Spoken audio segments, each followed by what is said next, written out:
Hello, welcome to the Weightless channel. I am Sean Graviner, your host. This is Coffee and a Chat with Weightless Coaching. Today I want to talk to you about time, about your time, about the lack of time that seems to keep us stuck in loops and in the grind and in the daily hustle and bustle of trying to get it all done. And that's where we get stuck, is believing that we've got to get it all done. We actually can reverse the equation that we've been using to manage our time, and we can free up time by forgetting about it in a certain way. So how do you bring more freedom into your schedule by forgetting about time? It's really more of coming to a new understanding of how time is operating in your life. And the way I have found to do that is by, instead of focusing on managing my time and getting things done, because things always fill up. That's when you focus on getting things done, there's always more things to be done, and that fills up your time. Instead, the better thing to do is to focus on the commitment side of the equation. So the time part is kind of like you've got to reset that. You reset your ideas about it, reset the ideas about how important all the things you're doing during the day truly are, and get creative. And it's a bit of a, it can be jarring, it can shake you up, but that's part of the benefit too, is that it shakes you up a little bit so that you pay more attention to your life and to how you're living it. So choosing to live it, right? But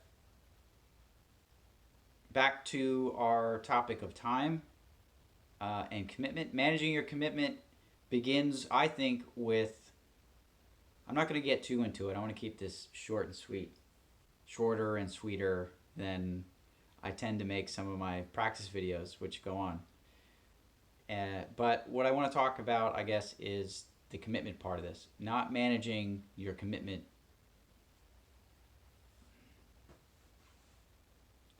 Not managing your time, but instead managing your commitment. Managing your ability to get a result without tripping up on distractions or limits, is really believing that there's one way to get the result that you're looking for. So, weight loss, the result would be, I want to lose 10 pounds, or want to lose 30 pounds, 50 pounds. And so often we think we've got to work out, we've got to diet and exercise, get the meal nutrition right and all that. And that's what we jump into when we create plans and tasks for ourselves to get those things done. But the truth of it is that that's not really where the magic happens. That's just where it looks like it happens. It looks like changing our diet is what causes us to lose weight. It looks like getting more exercise burns more calories. And in reality, in the reality, physical matter and all that, yeah, those things, they happen. But where the true change occurs is within you. So within your mind, within your emotions, how you experience your emotions, or how you perceive and interpret what it is you're feeling, the emotions that you're feeling.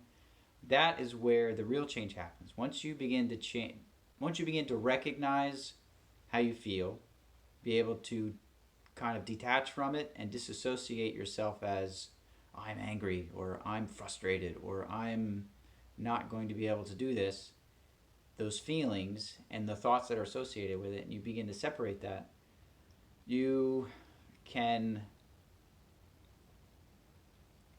get a better sense of how to direct it, or how to interpret it. And you can begin to overcome yourself and the loss, and you can begin to overcome your shortcomings. and rise above them, go higher, or rise. It's really rising through them, because you still got to feel your way through whatever it is your challenges are. You have to feel your way through. You don't just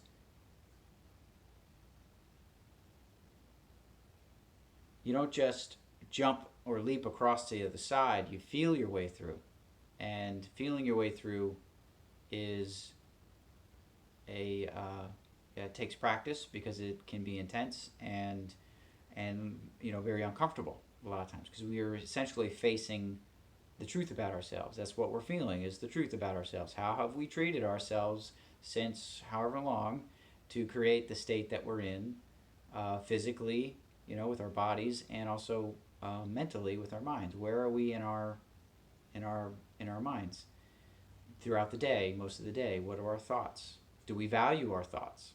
That's a critical component to the commitment issue, or the commitment thing, is to commit yourself to valuing positive thoughts, and truly do that, and really, really value the positive thoughts, because we take them for granted. We take all thinking for granted. We think, it's like a penny on the ground to us, or even less than that, a thought.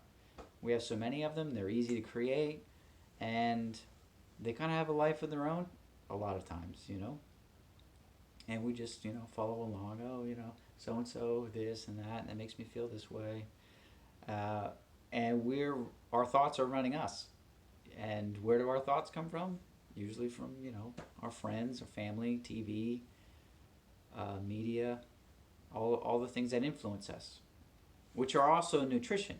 Nutrition is not just what you eat, because you eat with all your senses. All your senses are detecting information, just like your taste buds. Your taste buds, your stomach, the cells in your body. That's what you're feeling. Is you're feeling the sense of information being plugged into your biochemistry, or through your biochemistry into your cells, and you feel it. And that's what it's the feeling of a body.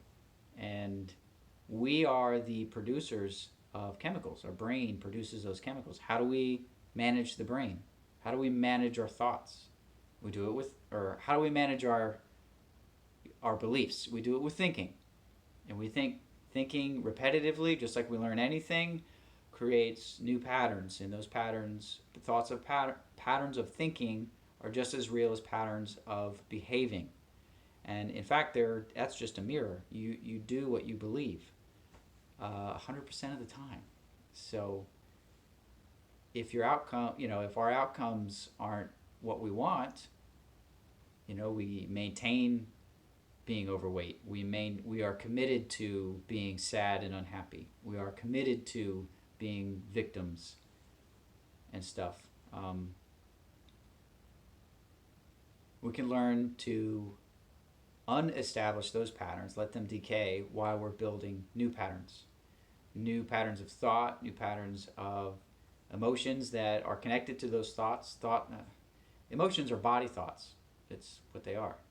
So your thinking is being interpreted by your body, and that's what you feel is emotion.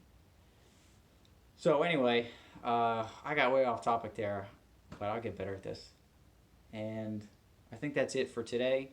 Thanks for the coffee and a chat. Maybe I'll just, I don't know. I'll have to figure these out. Thanks for watching.